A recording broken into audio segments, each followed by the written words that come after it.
Hi everyone, welcome back to our channel. हमारा ये series चल रही है हमारी मास्टर के डिज़ाइंस के लिए और सब्जेक्ट हम कवर कर रहे हैं ज़ूलॉजी, जिसमें हम पढ़ रहे हैं कॉकरोच के बारे में, यानी हम इंसेक्ट के बारे में पढ़ रहे हैं। और इंसेक्ट के बारे में हमारे सिलेबस में है कॉकरोच, जिसमें हम काफ़ी सारी चीज़ें पढ़ भी चुके हैं। हम उसके माउथ पार्ट्स तक पढ़ चुके हैं, मॉर्फोलॉजी हम पढ़ रहे थे, और अभी हम आज जहाँ से पढ़ना स्टार्ट करेंगे that is legs. Okay, legs, and then हम बात करेंगे एब्डोमेन एरिया की, उसके बाद डाइजेस्टिव सिस्टम की, उसके बाद excretory system, respiratory system and reproductive system of the insect.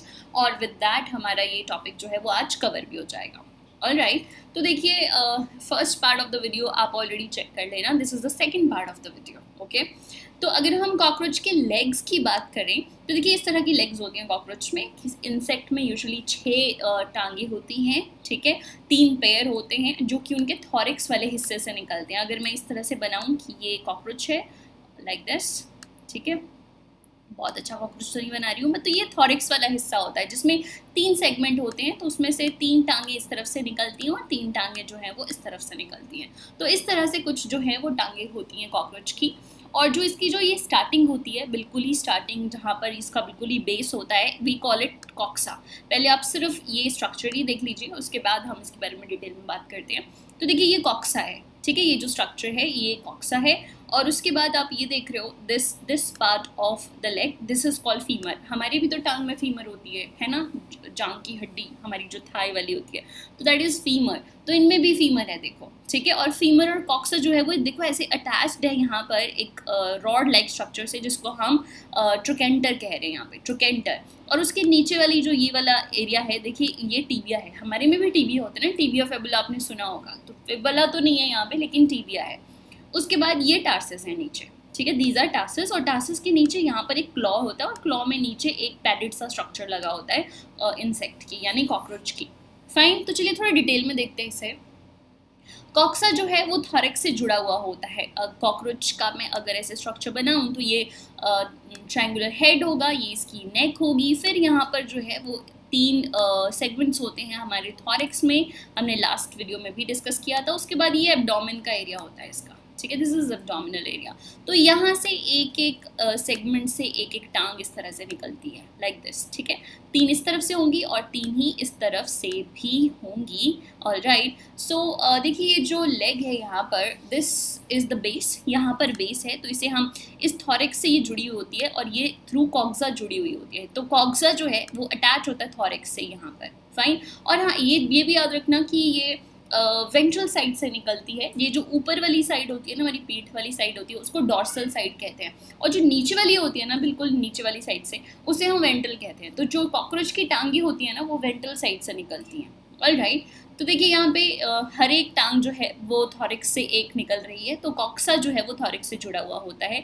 Then comes the trochanter. Trochanter एक रॉड लाइक स्ट्रक्चर, ये देखिए ये रॉड लाइक स्ट्रक्चर जो कि कॉक्सा और फीमर को जोड़े रख रहा है। तो ये रॉड लाइक जो स्ट्रक्चर यहाँ पे इन दोनों के बीच में कनेक्शन जिसने दिया हुआ है वो है ट्रोकेंटर यहाँ पे, ठीक है, यहाँ जैसे होगा ट्रोकेंटर। फाइन, और फिर ये जो पोर्शन है कॉकरोच की लेग का, this portion, this is called femur, ठीक है, ये फीमर है जो सबसे थिक रहेगा। So femur is the thickest part यहाँ पे। और alright, and then is the tibia. Tibia जो है वो ये नीचे वाली होती है, जैसे हमारी भी जो लेग होती है उसमें जो नीचे वाला हिस्सा होता है घुटने से नीचे, वो टिबिया होती है। और वो जो है शॉक एब्जॉर्बर होती है। आपको पता है जब भी आप बहुत ज़्यादा भागते हो या कुछ ऐसा काम करते हो तो ज़्यादातर पेन जो है ना लेग के नीचे वाले हिस्से में होती है, क्योंकि वो शॉक ऑब्जर्वर होती है, तो वो मसल ज़्यादा काम करती हैं, ठीक है। तो ये है टिबिया यहाँ पर। Fine, so tibia is the longest part also, you can call, इसके लेग का जो सबसे लंबा पार्ट है वो टिबिया है, और ये शॉक ऑब्जर्वेशन का, एब्जॉर्प्शन का काम करती है, ठीक है, शॉक एब्जॉर्ब करती है। फाइन, तो एक तरह से सॉकेट की तरह होती है, जैसे सॉकेट्स होते हैं ना जो शॉक को एब्जॉर्ब करते हैं। फाइन, ऑलराइट, आगे देखिए ये टासस हैं, है ना, हमारे भी हाथों में टासस, मेटाटासस होते हैं ना, और पैरों में, तो वैसे ये टासस हैं यहाँ पर। दीज आर 5 नंबर्स, ये इस तरह से होते हैं, 1 2 3 4 5 लाइक दिस। हाँ, 5 होते हैं इस तरह से टासस। और टासस मैं थोड़ा यहाँ बनाती हूँ, इस तरह से होंगे 1 2 3 4 एंड 5, ठीक है। तो ऐसे टार्सस होंगे ये नीचे, एंड इन टार्सस, ये जो टार्सस है ना, दे आर कनेक्टेड बाय प्लेंटुली। तो इनके बीच में एक मसल यहाँ पर जो कनेक्शन होगा, ठीक है, जो जॉइंट होगा इनके बीच में, उसको हम क्या कहते हैं, प्लेंटुली, ठीक है, उसको हम प्लेंटुली कहते हैं, प्लेंटुली कहते हैं। एंड इसके बिल्कुल एंड पे क्लॉ होता है, इस तरह का क्लॉ होता है, एंड इस क्लॉ के नीचे एक पैडेड स्ट्रक्चर होता है, इस तरह का पैडेड स्ट्रक्चर होता है। देखिए यहाँ पे भी आपको क्लॉ दिख रहा है, उसके नीचे पैडेड सा स्ट्रक्चर होता है। उस पैडेड स्ट्रक्चर को हम एरोलम कहते हैं, एरोलियम बोल देते हैं, ठीक है। सो क्लॉ के नीचे एक एडेसिव पैड लाइक स्ट्रक्चर होता है जिसको कि हम एरोलियम कहते हैं। और ये रफ सरफेसेस पे, देखो कई बार रफ सरफेस पे चलना होता है कॉकरोच को, कई बार स्मूथ से टमाटर के ऊपर चलना है, आटे के ऊपर चलना है, फ्लोर पे चलना है, पानी की पाइप ऊपर चढ़नी है, तो अलग अलग तरह का सरफेस जो है उसको मिलता है। और ये जो एरोलियम है नीचे क्लॉ के नीचे, जो कि एडहेसिव सा पैड है, यही कॉकरोच को जो है वो चलने में मदद करता है, ठीक है। सो ये बहुत बहुत इंपॉर्टेंट पार्ट है एरोलियम। फाइन। तो देखिए क्या क्या हिस्से थे कॉकरोच की लेग में। वी हैव कॉक्सा जो कि थॉरिक्स से जुड़ा हुआ होगा, देन वी हैव यहाँ पे फीमर और कॉक्सा के बीच में यहाँ पर ट्रोकेंटर है जो कि रॉड लाइक स्ट्रक्चर है। देन वी हैव टीबिया, ठीक है, शॉक ऑब्जर्वर और सबसे longest part of the leg. And then we have these tarsus, यहाँ पर टार्सस के बीच में जो जॉइंट होता है दैट इज कॉल्ड प्लेंट्यूली। और बिल्कुल टार्सस के एंड में जो है वो एक क्लॉ लाइक स्ट्रक्चर होता है जिसके अंदर एक एडेसिव पैड होता है जो कि कॉकरोच को डिफरेंट सरफेसेस पे चलने में मदद करता है, चाहे रफ हो चाहे स्मूथ हो। ऑलराइट, तो ये था लेग का structure. I hope you got it completely. उसके बाद आइए कुछ और देखते हैं, इसका एब्डोमेन वाला पार्ट। यस, एब्डोमेन पार्ट देखते हैं कॉकरोच का। एब्डोमेन जो है यानी ये पूरा पीछे वाला हिस्सा है ना, ये पीछे वाला हिस्सा, इसके आगे जो है वो थॉरिक्स होता है, थॉरिक्स के आगे ये पतली सी नेक है और ऐसे ट्रायंगुलर सा हेड रहता है, ठीक है। तो बहुत अच्छा स्ट्रक्चर नहीं है बट व्हाटएवर, आपको समझ आ रहा है। सो ये बोट लाइक स्ट्रक्चर होता है, दिख रहा है ना आपको, बोट लाइक स्ट्रक्चर है ये एब्डोमेन, जिसमें कि 10 सेगमेंट होते हैं। हमें पता है हेड जो है वो हमारा 6 सेगमेंट से फ्यूज करके बना हुआ होता है, 3 सेगमेंट हमारे थॉरिक्स में होते हैं और यहाँ पीछे एब्डोमेन जो है वो 10 सेगमेंट से मिलकर बना होता है, ठीक है, बोट शेप्ड होता है। तो देखिए इसमें जो मेजर चीज़ें हैं ना पीछे, वैसे तो बाहर से ये इसी तरह से होता है और हमें पता है ये जो ऊपर डॉर्सल साइड है और नीचे वेंट्रल साइड है उसमें काइटिनस मेम्ब्रेन होती है जो कि उसका स्केलेटन बनाती है कॉकरोच का, जिसके बारे में हम लास्ट लेक्चर में पढ़ चुके हैं, ठीक है। अब यहाँ देखिए इसमें 2 और चीज़ें हैं, एनल स्टाइल और एनल सर्काई, ठीक है, ये 2 चीज़ें हैं, एनल स्टाइल और एनल सर्काई। ये जो एनल स्टाइल है ना, दीज आर एनल स्टाइल, और ये जो है ना सिर्फ और सिर्फ मेल कॉकरोच में होते हैं, ये फीमेल कॉकरोच में नहीं होते। ऑलराइट, पेयर होते हैं, ये 2 होते हैं नंबर में, तो एक यहाँ निकला हुआ है, एक यहाँ निकला हुआ है, इस तरह से सींग की तरह बाहर को। These are only in male, ये बहुत ही थिन होते हैं, स्मॉल होते हैं, पतले से होते हैं, छोटे से होते हैं, अनजॉइंटेड होते हैं। आप देखिए इसमें कोई जॉइंट नहीं है, बिल्कुल स्मूथ बना हुआ है। जैसे एनल सर्काई है, इसमें जॉइंट बने हुए हैं, लेकिन यहाँ देखिए यहाँ कुछ भी नहीं है एनल स्टाइल के ऊपर, एनल स्टाइल के ऊपर, ठीक है। तो देखिए ये बिल्कुल ही स्मूथ है, कोई जॉइंट नहीं है, बहुत पतले से हैं, स्मॉल हैं, सिर्फ मेल्स में होते हैं, फीमेल्स में नहीं होते। और ये 9वें सेगमेंट से निकले हैं, है ना, 9 सेगमेंट। यहाँ देखिए यहाँ आगे 6th होगा, 5th होगा, 4th होगा, 3rd होगा, 2nd होगा, 1 होगा, ठीक है। तो ये 10 सेगमेंट से जो है वो आपका एब्डोमेन बना होता है कॉकरोच का, और 9th सेगमेंट से जो है वो एनल स्टाइल निकला होता है जो कि सिर्फ और सिर्फ मेल्स में होता है। और ड्यूरिंग कॉपुलेशन, रिप्रोडक्शन में ये कनेक्ट करने का काम करता है with the female. Alright, so this arise from 9th segment और ये कॉपुलेटरी ऑर्गन है। फाइन, आगे देखिए एनल सर्काई। एनल सर्काई जो है ये यूजुअली ये 10th सेगमेंट से आता है। आपको लग रहा है कि ये 9th और 8th के जंक्शन से आ रहा है, लेकिन देखिए यहाँ 9th है ना, 10th सेगमेंट ये पीछे से इस तरह से ये वाला, तो 10th सेगमेंट ना 9th के ऊपर से ही निकला होता है, तो 10th सेगमेंट के ऊपर से जो है वो एनल सर्काई निकला होता है, एनल सर्काई, ठीक है। इसमें जॉइंट्स होते हैं, इसमें थोड़ी जॉइंट्स हैं, आप देख रहे हो ये इस तरह से बना हुआ है, तो बहुत सारे जॉइंट्स हैं इसके अंदर, और ये 10th सेगमेंट से निकला है। और इसका क्या काम है, इसका फंक्शन होता है साउंड डिटेक्ट करने में, खासकर वाइब्रेशनल साउंड। कहाँ से वाइब्रेशनल साउंड आता है, वैसे भी बहुत ज़्यादा शोर शराबा और बहुत ज़्यादा वाइब्रेशन जहाँ पे हो रही हो वो एरिया कॉकरोच को पसंद है ही नहीं, ठीक है। तो ये वैसी वाली पार्टी नहीं करता, ये सिर्फ खाने पीने की पार्टी करता है, ओके। तो एनल सर्काई जो है वो वाइब्रेशनल साउंड को डिटेक्ट करते हैं कॉकरोच के लिए। फाइन। सो एब्डोमेन में क्या होता है, एब्डोमेन इज बोट शेप, ये सबको पता चल गया। 10 सेगमेंट होते हैं, इसमें 2 डिफरेंट से स्ट्रक्चर होते हैं एब्डोमेन में, वो है एनल स्टाइल और एनल सर्काई। एनल स्टाइल जो है ये पेयर में होता है, स्मॉल होता है, थिन होता है, कॉपुलेटरी ऑर्गन है। और एनल सर्काई जो है इसमें जॉइंट्स होते हैं और ये वाइब्रेशंस को कैच करता है कॉकरोच के लिए। ऑलराइट, चलिए बात करते हैं हम अब डाइजेस्टिव सिस्टम की। तो डाइजेस्टिव सिस्टम, आपने ह्यूमन डाइजेस्टिव सिस्टम पढ़ा है ना, तो that is the base for all. अब उससे कम उससे ज़्यादा ऑब्वियसली ह्यूमन जितने एडवांस नहीं है ये, लेकिन आपको बहुत सारी चीज़ें जो है वो वैसी सी ही मिलेंगी। ओके, तो चलिए बात करते हैं। ये कॉकरोच का डाइजेस्टिव सिस्टम है और एलिमेंट्री कैनाल को हमने कॉकरोच के बाहर निकाल कर ऐसे थोड़ा बड़ा बना दिया ताकि हमें समझ में आए अच्छे से। ठीक है, तो इस तरह से जो है वो माउथ से लेकर और एनस तक जो है वो इसका ये पूरा का पूरा एलिमेंट्री कैनाल है। ठीक है, जैसी आपको दिख रही है। फाइन, तो ये माउथ होगा इसका आगे, और माउथ जहाँ पर आगे खुलता है वो मैं देखो मोटा मोटा पहले मैं यही बता देती हूँ, फिर हम इसके बारे में पढ़ते हैं। तो देखिए आगे यहाँ माउथ होगा। माउथ तो आपको पता है ट्रायंगुलर हेड है, तो नीचे की तरफ को इसका मुंह होगा। माउथ पार्ट हमने अच्छे से पढ़े हैं सारे। माउथ जब आएगा आगे तो माउथ कैविटी आएगी आगे, है ना, जैसे हमारे मुंह की कैविटी होती है, पीछे को फेरिक्स होता है फिर, तो इसके माउथ की कैविटी को भी फेरिक्स बोल देते हैं। माउथ की जो आगे कैविटी होगी उसको क्या बोल देंगे, फेरिक्स। और साथ में देखिए ये जो आपको ये लीफ लाइक स्ट्रक्चर दिख रही है ना, दीज आर सलाइवरी ग्लैंड्स। ठीक है, ये सलाइवरी ग्लैंड्स हैं जो दोनों तरफ को ही हैं यहाँ पे। और ये पीछे ईसोफेगस है इसकी, ये इसकी ईसोफेगस है, ये वाली इसकी ईसोफेगस है। और ईसोफेगस ना बाद में गुब्बारे जैसे स्ट्रक्चर जैसी बन गई है, दिस इज कॉल्ड क्रॉप। ठीक है, इसको क्या बोलते हैं, क्रॉप। क्रॉप और ईसोफेगस जो है वो ऑलमोस्ट एक जैसी ही लाइनिंग होती है इनकी, लेकिन क्रॉप आप देख रहे हो ये बलून लाइक स्ट्रक्चर बन गया, ऐसे बड़ा सा हो जाता है ये। This act as a reservoir of the food. Food जो फटाफट खा रहा है ना, ये फटाफट खा रहा है, बाहर से खा रहा है मुंह से अंदर, तो ये ये इस क्रॉप में इकट्ठा करता जाता है, तो एक तरह से रिजर्वायर का काम करता है। ये फूड का रिजर्वायर है काइंड ऑफ कॉकरोच के अंदर। ठीक है, तो ये बड़ा सा स्ट्रक्चर है इसीलिए यहाँ पे। तो ऐसा तो नहीं है ना कॉकरोच का जब मन किया उसको सारा खाना मिल जाएगा, उसको जब मिल गया तो वो फटाफट खा लेगा, खा के जो है वो क्रॉप में स्टोर कर लेगा और फिर वो धीरे धीरे डाइजेस्ट होता रहेगा। ठीक है, आगे देखिए। तो क्रॉप के बाद ना यहाँ पर आ रहा है गिजार्ड। गिजार्ड क्या है ना, गिजार्ड को हम प्रोवेंट्रिकुलस भी कहते हैं, तो आप इसको गिजार्ड ही याद रखना, गिजार्ड जल्दी याद रह जाता है।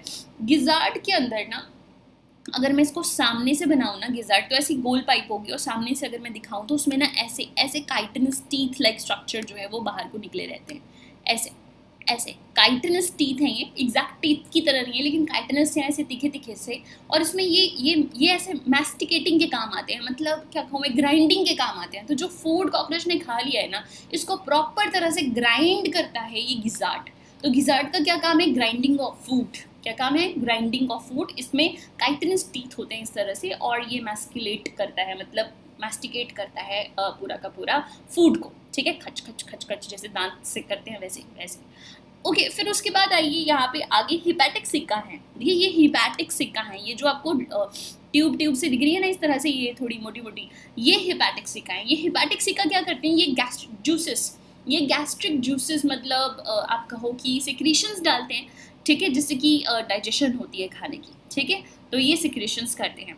आगे आते हैं हम, आगे आगे आगे आगे आगे आगे देखिए, ये फिर मिडगट है। मिडगट जो है वो वहाँ पर कोई भी लाइनिंग नहीं होती, और क्योंकि जब कोई लाइनिंग नहीं है क्यूटिकल की, तो मिडगट में जो है वो एब्जॉर्प्शन करना आसान हो जाता है। अगर किसी अगर गट में अंदर लाइनिंग है तो लाइनिंग के अंदर से फिर एब्जॉर्प्शन करना डिफिकल्ट होता है, लेकिन इसकी जो मिडगट होती है ना, वहाँ पर इतनी लाइनिंग नहीं होती है, क्यूटनेस लाइनिंग नहीं होती है, क्यूटिकल की लाइनिंग नहीं होती है, तो वहाँ पे एब्जॉर्प्शन करना, यहाँ पे कंप्लीट डाइजेशन होती है और एब्जॉर्प्शन ऑफ फूड भी यहीं पे होती है। ठीक है, फिर आगे आइए, और हाइंडगट के पास जब ये पहुंच रहा है, यहाँ पर मिडगट और हाइंडगट का जो कनेक्शन है, यहाँ पे देखिए ये हेयर लाइक स्ट्रक्चर और ज़्यादा दिख रहे हैं आपको। इनको कहते हैं मालपीजियन टिब्यूल्स।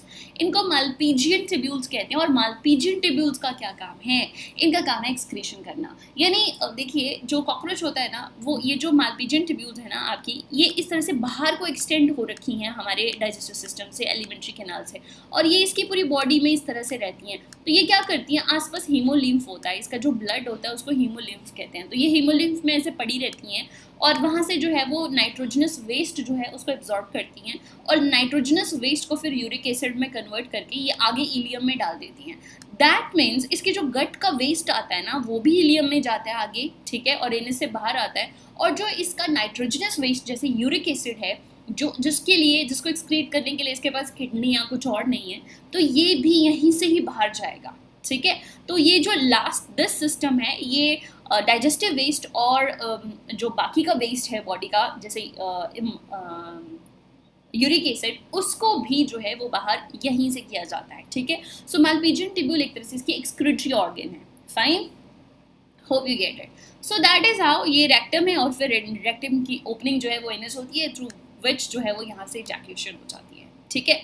ऑलराइट, सो ये रहा कॉकरोच का डाइजेस्टिव सिस्टम। एक बार इसको थोड़ा सा पढ़ लेते हैं, यहाँ से आपको काफ़ी कुछ चीज़ें तो क्लियर हो ही गई हैं, ठीक है। सो देखिए, फोरगट, मिडगट, हाइंडगट, 3 हिस्सों में इसको बांटा हुआ है। Foregut which comprise of mouth and surrounding part of the mouth, ठीक है, माउथ और उसके आसपास के सराउंडिंग एरिया। उसके बाद माउथ कैविटी जो है उसको हम फेरिक्स कहते हैं, यस, माउथ कैविटी को हम फेरिक्स कहते हैं, ठीक है। फिर आती है ईसोफेगस। ईसोफेगस पाइप होती है जो कि माउथ और गट को आगे स्टमक को कनेक्ट करती है, तो यहाँ पे भी ऐसा ही है, ईसोफेगस। ईसोफेगस के बाद क्रॉप आती है, ठीक है। तो oesophagus which has a thin wall, लेकिन इसके ईसोफेगस में यहाँ पे ग्लैंड्स भी होते हैं, स्लाइवरी ग्लैंड्स भी होते हैं, जहाँ पे अमाइलेज होता है जो कि फिर स्टार्च को या कार्बोहाइड्रेट को क्या करता है, डाइजेस्ट करता है, ठीक है। Extension of the canal would be called crop. ये एक्सटेंशन है आगे हमारी ईसोफेगस की, इसको क्रॉप बोलेंगे, जो कि स्टोरेज का काम करता है, जो कि मैंने आपको बता दिया। द ओपनिंग ऑफ क्रॉप जो है, जहाँ पर है, यहाँ पर क्रॉप जहाँ ओपन होती है वहाँ पे गिजार्ड है। गिजार्ड, या आप इसको प्रोवेंट्रिकुलस भी बोल सकते हो। ये गिजार्ड या प्रोवेंट्रिकुलस है, जो कि एक ऑर्गन है जो कि क्या काम करता है, मस्कुलर है नेचर में। वहाँ पे स्ट्रॉन्ग मसल्स होती है, मैंने आपको बताया काइटिनस टीथ होते हैं वहाँ पर, जो कि ग्राइंडिंग का काम करते हैं फूड को। So gizzard help in grinding the food particle as it has chitinous teeth like structure. Chitinous teeth like structure होते हैं, मैंने आपको बताया, वो जो है वो ग्राइंडिंग करते हैं फूड की, ठीक है। And these are 6 pair, there are 6 pair of gastric caeca at the joint of gizzard and stomach. तो यहाँ पे देखिए, गिजर्ड और स्टमक जहाँ ये मिल रहे हैं ना, यहाँ जैसे यहाँ पर हेपेटिक सीका होते हैं, ठीक है। कितने होते हैं, 6 पेयर। 6 पेयर ऑफ हेपेटिक से 6 to 8 होते हैं ये वैसे, ठीक है। तो ये हेपेटिक सिका जो है वो यहाँ पे रहते हैं, जो कि फिर सिक्रीशन का काम करते हैं यहाँ पे, ठीक है। And midgut do not have lining of cuticle, lining नहीं है मिडगट में, आगे मिडगट आती है फिर। तो मिडगट में जो, या जिसको मिजेंट्रॉन बोल देते हैं या मिडगट बोल देते हैं, जिसमें क्यूटिकल लाइनिंग है नहीं। अगर क्यूटिकल लाइनिंग है नहीं है तो वहाँ पे एब्जॉर्प्शन ऑफ फूड बड़ा आसानी से हो जाएगा। तो यहीं पे एब्जॉर्प्शन ऑफ फूड होता है, जो कंप्लीट डाइजेशन होती है वो भी यहीं पे होती है, और एब्जॉर्प्शन ऑफ फूड भी यहीं होता है। हमारे भी तो ऐसे ही होता है, स्मॉल इंटेस्टाइन में complete digestion and फिर absorption of food होती है, ठीक है। And there are a large number of long tubules also, 100 to 150, जिनको हम मालपीजियन ट्यूब्यूल्स कहते हैं, वो हमारे यहाँ पे होती है स्टमक और इलियम के बीच में। मतलब आप कह लो कि मिडगट और हाइंडगट का जहाँ पर जंक्शन है, वहाँ पर ये small hair like tubes like structure होते हैं, जो कि 100 से 150 होते हैं। हिपैटिक सिक्का देखिए 6-8 थे। यहाँ पे देखिए मालपीजियन ट्यूब्यूल्स कितनी होती है, 100 to 150, बहुत सारी होती है, जो कि नाइट्रोजनस वेस्ट को आउट करती हैं। और हमारी जो इंसेक्ट है, यानी हमारा जो कॉकरोच है, उसमें जो नाइट्रोजनस वेस्ट होता है दैट इज यूरिक एसिड, ठीक है, जो कि उसको भी आउट करती हैं और इलियम में डाल देती हैं। तो इलियम में जो है वो डाइजेशन का वेस्ट भी जाता है, और अमोनियम वेस्ट मतलब नाइट्रोजनस वेस्ट भी इसी में ही जाता है, और फिर बाहर रेक्टम में रेस्ट करता है and it comes out of the anus, मतलब बॉडी से बाहर आ जाता है फिर वेस्ट, ठीक है। ये क्लियर हो गया। तो मालपीजियन ट्यूब्यूल्स जो हैं वो यहाँ पर जुड़ी रहती हैं, जिनका नंबर जो है वो 100 से 150 है। फाइन, तो ये था कॉकरोच का digestive system which is very very simple, कोई कुछ ज़्यादा कोई कॉम्प्लिकेशन नहीं थी इसमें, ठीक है। तो अब हम ये पढ़ ही रहे हैं तो हम एक्सक्रीटरी सिस्टम को साथ में ही देख लेते हैं। ये देखिए इस तरह से होती हैं, ये देखिए मिडगट है आगे वाली, और ये पीछे वाली हाइंडगट है। मिडगट और हाइंडगट में का जहाँ जंक्शन है वहाँ पे देखिए ये बहुत सारी हेयर लाइक स्ट्रक्चर ट्यूब्यूल्स हैं यहाँ पर, जिनको हम क्या कह रहे हैं, मालपीजियन ट्यूब्यूल्स, ठीक है। मालपीजियन ट्यूब्यूल्स होती है, कितनी होती हैं, 100 to 150 रहती हैं ये कॉकरोच में, और ये लिम्फ में होती है, haemolymph. Haemolymph is the blood of cockroach, लाल रंग का नहीं होता, लेकिन हीमोलिम्फ कहते हैं, इससे कलरलेस ब्लड होता है, जिसमें जो कुछ भी है, सॉल्ट है, यूरिक एसिड है, वाटर है, जो भी एक्स्ट्रा सब्सटेंस होता है वो उसको सब कुछ एब्जॉर्ब कर लेती हैं, ठीक है। और जो ये हमारी क्या कहते हैं इसको, मालपीजियन ट्यूब्यूल्स होती है ना, उनके पास 2 तरह के सेल्स होते हैं। ठीक है। एक होते हैं ग्लैंडुलर सेल और दूसरे होते हैं सिलिएटेड सेल। तो देखिए अगर यहाँ पे ग्लैंडुलर सेल्स है ना, तो क्या होता है ना कि ये सिक्रीशंस ले लेते हैं। हमारी किडनी में भी क्या होता है ना, जो कुछ ब्लड में है ना, एक बार सब कुछ फिल्टर हो जाता है, सब कुछ फिल्टर हो जाता है, ठीक है। तो इनके भी जो ग्लैंड्स होते हैं, ये जो माल्पीजियन ट्यूब्यूल्स है ना, एक बार सब कुछ फिल्टर कर लेती है। फिर क्या होता है ना, बाद में कुछ चीज़ें रीअब्जॉर्ब हो जाती हैं, इनकी बॉडी के अंदर दोबारा चली जाती हैं जो इनको चाहिए होती हैं, ठीक है। और यहाँ सिलिएटेड हेयर लाइक स्ट्रक्चर्स होते हैं, इनके अंदर सिलिएटेड सेल्स भी होते हैं। तो सिलिएटेड सेल का क्या फंक्शन होता है, देखो जहाँ पर भी सिलिएटेड सेल होते हैं ना, जहाँ पर डायरेक्शन करेंगे उस तरफ को फ्लो हो जाता है उस चीज़ का, जिस भी चीज़ का वो फ्लो करना चाहते हैं। अगर यहाँ पर यूरिक एसिड है, अगर ये यूरिक एसिड बना रहा है यहाँ पे, तो माल्पीजियन ट्यूब्यूल्स के अंदर सिलिएटेड सेल है, फिर क्या करेंगे, ये बाहर की तरफ को इस तरफ को टिल्ट हो जाएंगे। तो ये जो यूरिक एसिड यहाँ पे होगा, ये इस तरफ को, इसी डायरेक्शन में जो है वो आगे मूव करेगा।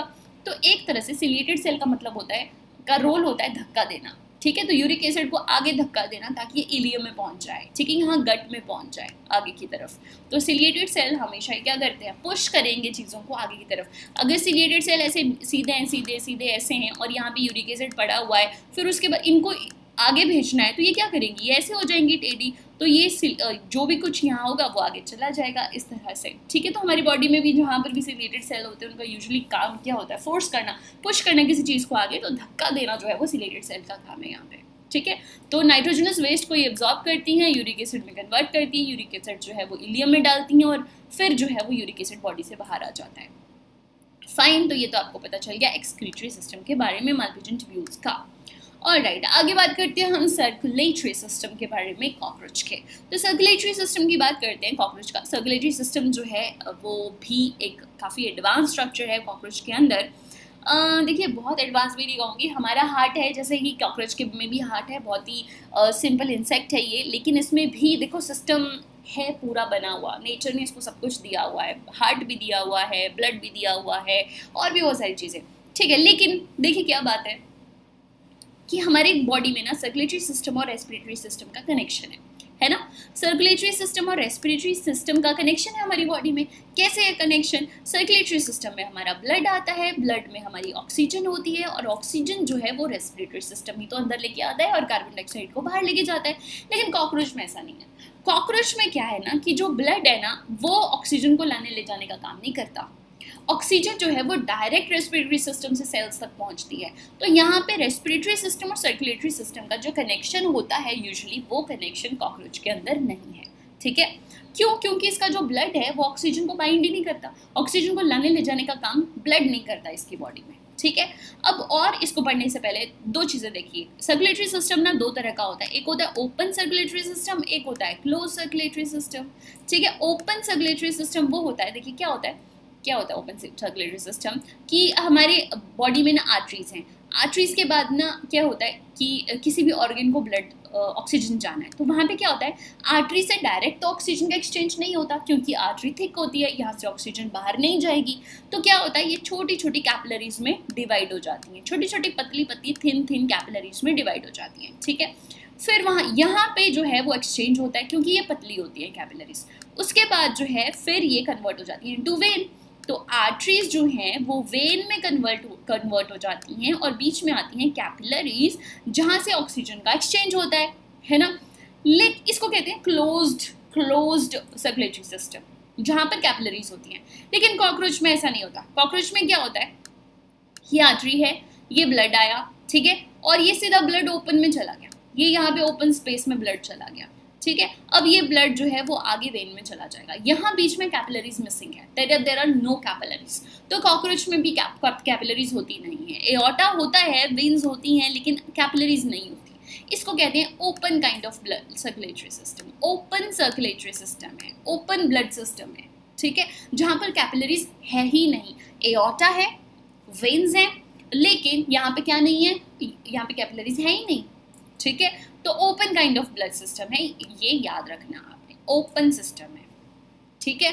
ऑलराइट, चलिए तो बात करते हैं cockroach has open blood kind of blood system because there are no capillaries out there. हमारे सिस्टम में कैपिलरीज हैं, इसलिए हमारा क्लोज सर्कुलेटरी सिस्टम है, इनका ओपन का सर्कुलेटरी सिस्टम है। ब्लड इनका कलरलेस होता है, this no need of blood actually, मतलब क्या कहते हैं उसको, पिगमेंट की। जैसे हमारा रेड होता है ब्लड क्योंकि उसके अंदर हीमोग्लोबिन होता है, because of that the blood is red. And haemoglobin का काम क्या होता है, ऑक्सीजन और कार्बन डाइऑक्साइड को एक्सचेंज करना। लेकिन यहाँ पे ब्लड ऑक्सीजन कार्बन डाइऑक्साइड को एक्सचेंज करता ही नहीं है। जब करता ही नहीं है तो उसको हीमोग्लोबिन की जरूरत ही नहीं है, तो उसको पिगमेंट की जरूरत है ही नहीं। इसलिए इनके पास ब्लड तो है लेकिन इसमें पिगमेंट नहीं है, ठीक है। और इनके ब्लड को हम कह देते हैं हीमोलिम्फ, ठीक है। तो सॉरी बट राइटिंग ऐसी है, ठीक है। सो हीमोलिम्फ, क्लियर, ओके। और इनके ब्लड में क्या क्या होता है, ब्लड में इनके होता है प्लाज्मा। हमारे ब्लड में भी प्लाज्मा होता है, ब्लड वाला चैप्टर देखना। प्लाज्मा क्या होता है, पेल येलो कलर का सब्सटेंस होता है, वाटरी फ्लूइड होता है ब्लड के अंदर, जिसको कि प्लाज्मा कहते हैं, ठीक है। और सेल्स होते हैं बॉडी इनके ब्लड के अंदर। पर कौन से सेल्स होते हैं, क्योंकि इनको आरबीसीज की जरूरत है नहीं, आई मीन आरबीसीज की तरह इनको जरूरत है नहीं, क्योंकि पिगमेंट चाहिए नहीं, ठीक है, क्योंकि ऑक्सीजन और कार्बन डाइऑक्साइड को एक्सचेंज करते नहीं है। तो दूसरे सेल्स कौन से होते हैं, डब्ल्यूबीसी। क्या इनके पास डब्ल्यूबीसीज हैं, हाँ हैं इनके पास डब्ल्यूबीसी। इनके पास भी डिफेंसिव सिस्टम है लेकिन बहुत ही प्रिमिटिव काइंड का है, हमारे जितना एडवांस नहीं है ऑब्वियसली। तो इनके जो डब्ल्यूबीसीज होते हैं उनको हम कहते हैं प्रोल्यूकोसाइट, मतलब प्रिमिटिव काइंड ऑफ डब्ल्यूबीसीज हैं, बहुत एडवांस डब्ल्यूबीसीज नहीं है बट हैं, जो कि फैगोसाइटोसिस का काम करती हैं। अब फैगोसाइटोसिस का काम क्या होता है, जैसे कोई बैक्टीरिया अंदर गया उसको खा लेंगी, ठीक है, बस और कुछ नहीं। लेकिन हमारे में तो बहुत एडवांस है, वो आपने पढ़ा हुआ है ऑलरेडी। बहुत तरह के सेल्स होते हैं डब्ल्यूबीसी में, इनके पास सिंपल होते हैं, फैगोसाइटोसिस का काम करते हैं और उनको हम प्रोल्यूकोसाइट्स बोल देते हैं। लेकिन हाँ, इतना पता होना चाहिए कि कॉकरोच के पास भी डब्ल्यूबीसीज होती हैं। फाइन, अब बात करते हैं हम हार्ट की। तो देखिए ये जो दिख रहा है ना आपको, this portion this is heart. इतना बड़ा हार्ट है इनका। हमारा हार्ट कितना है, हमारा हार्ट 4 चैम्बर्ड है, हमारा heart, human heart is 4 chambered. लेकिन कॉकरोच का हार्ट कितने चैम्बर्ड है, 13 चैम्बर, 13 चैम्बर्स हैं, ठीक है। 4 चैम्बर्स नहीं है हमारी तरह, 13 चैम्बर्स हैं। तो देखिए ये है 1 2 3 4 5 6 7 8 9 10 11 12 13 13 चैम्बर्स हैं पूरे इनके हार्ट के। फाइन, तो याद रखना ट्यूबुलर, एक ट्यूब की तरह स्ट्रक्चर है, ऐसे आगे को बहुत बड़ा सा फैला हुआ। सो ट्यूबुलर स्ट्रक्चर है, 13 चैम्बर्स है। डॉर्सल है, डॉर्सल का मतलब क्या होता है, ये जो हमारी पीठ वाली साइड होती है ना उसको बोलते हैं डॉर्सल, और जो हमारी अंदर वाली साइड होती है ना उसको कहते हैं वेंट्रल। तो याद रखो, तो कॉकरोच को की भी ये पीठ वाली साइड है ऊपर, और ये इसके नीचे वेंट्रल साइड है। तो हार्ट जो है हमारा, ह्यूमन हार्ट जो है ना वो वेंट्रल साइड में होता है, आगे की तरफ को होता है ना हमारी छाती में आगे, तो वेंट्रल साइड है, वो नीचे वाली साइड है। लेकिन इनका जो हार्ट है ना वो डॉर्सल साइड को है, देखो इनकी पीठ की तरफ को, जहाँ हमारी रीढ़ की हड्डी होती है वहाँ इनका हार्ट है, तो ये डॉर्सल है, ठीक है। तो इनका डॉर्सल हार्ट है। और ब्लड फ्लो जो है ना इनका बैक टू फ्रंट होता है, यानी ये बैक से लेके फ्रंट की तरफ को ब्लड जो है वो इनका फ्लो होता है। क्यों, देखो यहाँ जो इनका हार्ट है ना ये क्लोज है, यहाँ से ये जो एंड है ना ये क्लोज है, फिर आगे ऐसे खुलता है, ये एंड क्लोज है, फिर ये आगे ऐसे खुल रहा है, फिर अगला चैम्बर खुल रहा है, फिर अगला चैम्बर खुल रहा है, लाइक दैट।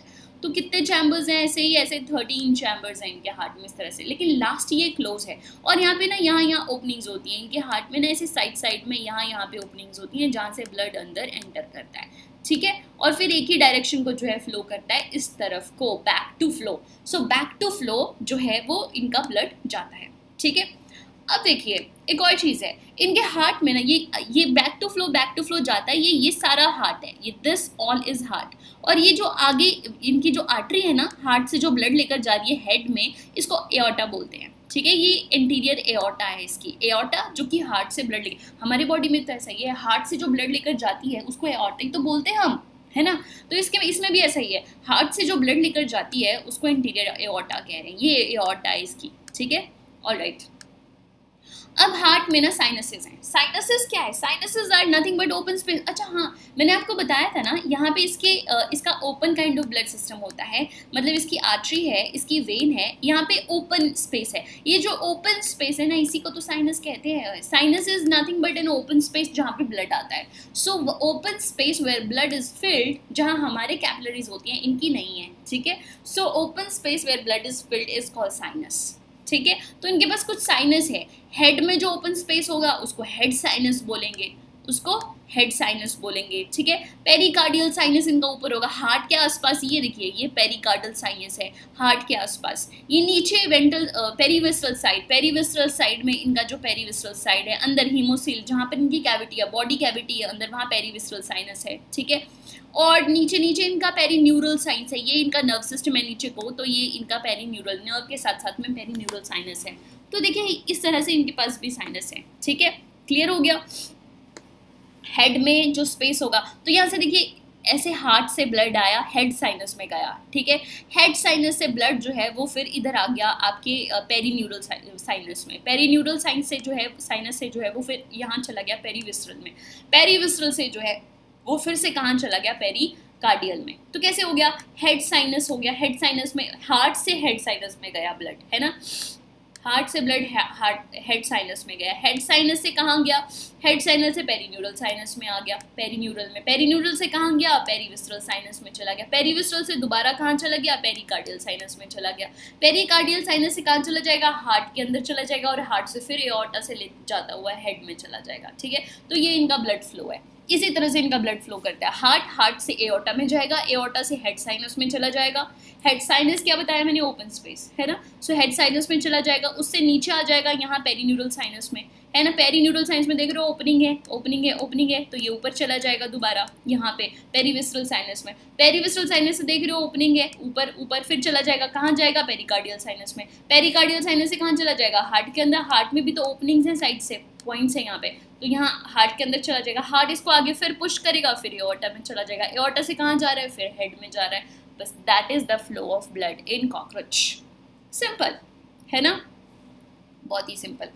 तो ये था स्ट्रक्चर जो है वो सर्कुलेटरी सिस्टम का कॉकरोच के।